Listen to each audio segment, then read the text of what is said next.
Unbias review checking in. I am back to give you Best Battle Bars Volume 2, and I gave you 1 through 7 of Volume 1. About to give you basically 1 through 8 of Volume 2. So you can combine them, do however how you want to do them, but this is just Volume 2. I'm going to go 8 through 1 in descending order. To number 8, I got Conceited versus Immaculate. Now Immaculate is, he's from Portland, little short little white dude or whatever, but Immaculate, so he has ill in his name and Mac in his name, and Conceited just plays off that, says just, you know, besides his health there's nothing ill about you, and basically says that he always had a PC but now he can say that he owned a Mac. So I mean, just a great play on words. One of my favorite bars of that battle. Really killed him that battle, to be honest with you, but that's what it is, man. The homie Conceited, number 8. Holla back. And another thing that got me real pissed about you, your nickname's ill. But besides your health, there's nothing sick about you. That's why your whole gimmick is ironic. You should be shutting your mouth. You got the words ill and Mac in your name. Two things you'll never know nothing about. I rock the booth, and I got the coldest raps. I've always had a PC, but now I can say that I owned a Mac. Yeah, as you can see, man, that was definitely a good battle right there, or a good verse by Conceited. Just getting right into number 7, man. You got Pat Stay. He battled Arsenal. King of the Dot battle out in Canada. Pat Stay is from Canada. I feel like Arsenal won this battle, but Pat Stay basically was saying Arsenal was a racist, that he ain't no real shooter because the best shooters are white guys. He was talking about NBA, you know, best shooter, which is kind of true. You know, Dirk Nowitzki, Steve Nash, Steve Kerr, John Paxson. So, number 7, Pat Stay. The best shooters are the white guys, man. Holla back, man. Wait, but I'm just a white boy from Canada, right? Who cares if I'm white? You racist piece of shit, all you do is stereotype. Well, guess what? My dick's bigger, I rap better, plus I fight live. And even in basketball, the best shooters are the white guys. Yeah, man, I'm back, man. That Pat Stay line was definitely hot. Coming in number 6, gotta go to St. Louis, man. A-Verb, he battled Holla. But A-Verb is just a monster in this battle, man. So he got my number 6 spot. No, you just gotta see for yourself. I can't recall everything he said, man. But roll clip, man.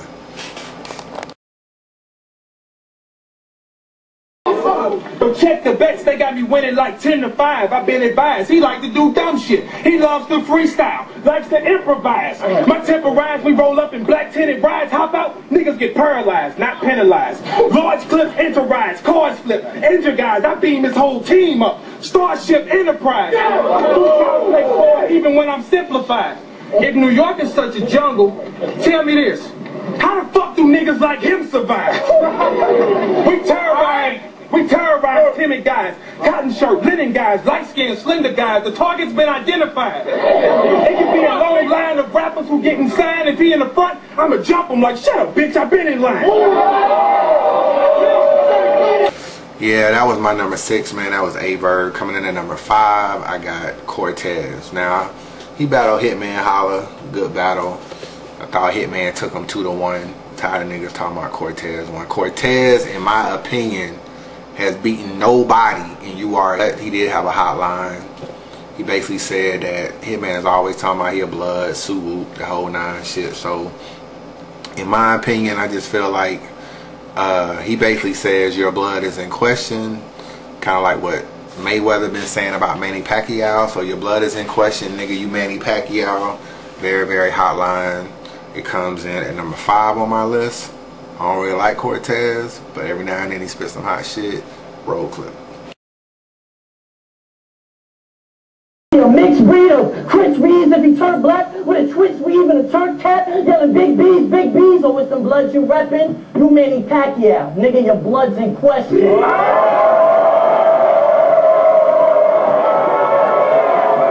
Definitely a hotline by Cortez. Shout out to him for that. Holla is next on my list at number 4. He battled Big T, and basically gets on Big T about his weight, talking about he works out and he does calisthenics, saying the nigga dips chicken nuggets as a workout. Crazy. He was like, he's sweating Hollow so much. He mentioned his name so much that his grease stains on the H of his keyboard. Like, crazy. So, this was definitely a diss of Big T. It made Big T look really bad. But, Holla definitely took this battle. Comes in on my number 4 on my countdown. Big T, Holla holla back. Verb holla at me. He said the Midwest best snacks on that. I said Verb, he too big to make his backbone stretch. But it's funny how I'm in the 3rd round and I still got fat jokes left. Look, he's frail pathetic, but with a whale's genetics. But I really don't get it, cause he works out and does calisthenics. I mean, in the morning he sits up, then he pulls up at the chicken shack, orders chicken nuggets, then does a set of dips with that. Nigga, you too slow to scrap. Look, you too slow to scrap, so nigga, you punching who? And if you do clap, where the fuck are you running to? He's always on the net. I must say he's a geek, y'all. His mom bring the plate by the computer, he eats hard. He's dissing me, Hollow switched the date, he's a retard. Mention my name so much as grease stains on the H of his keyboard. Yeah, man, that was Holla coming in at number 4. Coming in at number 3 is Big T. Now, he battled DNA.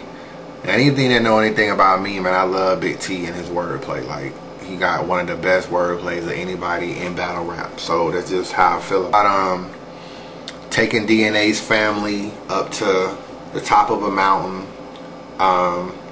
or the Niagara Falls, and he says, to make a long story short, everybody drowned. And he was like, he had the baby he held the baby up in the air, and it was like the whole family got mad because he let everybody down, basically saying he dropped the baby off the mountain. Just crazy as hell, dog. And then he also was talking about how like, you ain't gonna, your mom can't, you know, we ain't gonna have no witnesses to your death, even your mom. He was talking about shooting her, and even if he missed, bullets will hit close to home, like a touchy subject, which was a hotline. He also talked about if a nigga's in the investigation room, something about him breaking in, he'll chop the nigga feet off, chop his head off, throw it in the freezer. Forensics will have to come in and something about pull you out of something, because that's the way they could only get that thought out. Thought, T-H-O-U-G-H-T, thought, and thawed, T-H-A-W-E-D. So just a crazy play on words, man. I'll let that nigga explain that shit to you yourself. Roll clip. Shit, yeah. Nigga, I don't care if his grandma witnessed the crime. She dead. In the fucking subject. No witness to protect. Cause I ain't trying to be no fucking suspect. I see her at the crib and she go boom, boom, boom, boom, boom. I miss. I don't get fucking upset. But every day I have bullets hitting close to home like a touchy subject. Or take his family to the edge of Niagara Falls. Everybody found.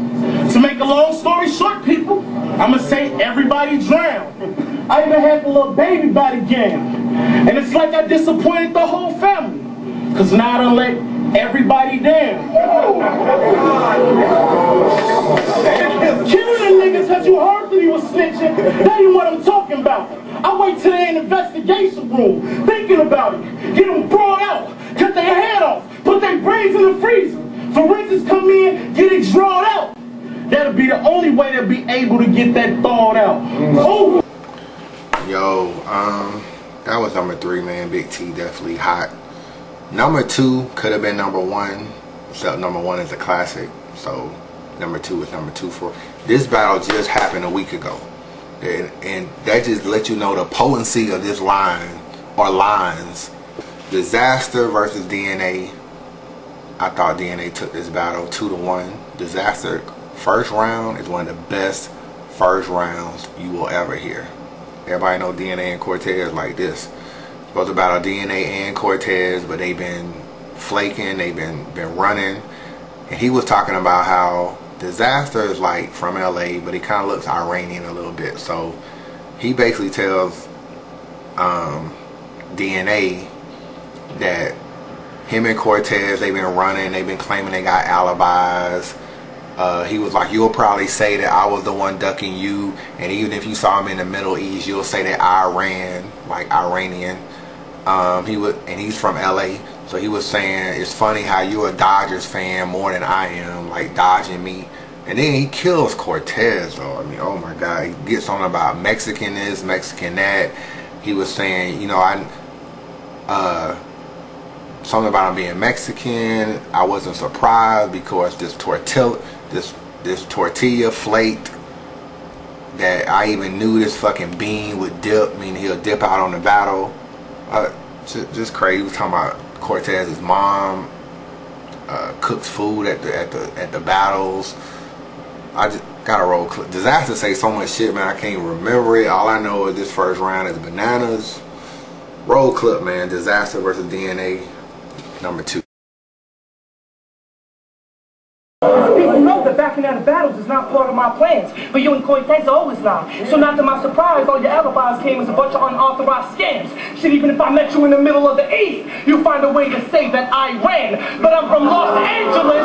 I'm proud to say that that's my land. In LA, we support our home teams. We got a lot of pride, but goddamn, the way you duck me in LA proves you'll always be more of a fan of the Dodgers than I am. Cortez, act on some G shit. We were supposed to battle here, he backed out. Like I need more cash now. And that is some weak shit. He's a sneaky Latino, so I wasn't surprised when I came to find out that he skipped. He was already flaking like a tortilla, so as soon as I saw the guacamole on the side with the green chips, I knew it was only right that bean dipped. Yeah, that was crazy, right? I know, Disaster just really went in. Anyway, man, we are down to the number 1 video. Coming from Young Ill, St. Louis. He battles Calicoe, and that is where Who Is This Nigga was discovered in this battle. He goes into this long story about who Calicoe is, and he ends it with, I googled YouTube and whole 9, and all I kept finding was the same search results. No matches found.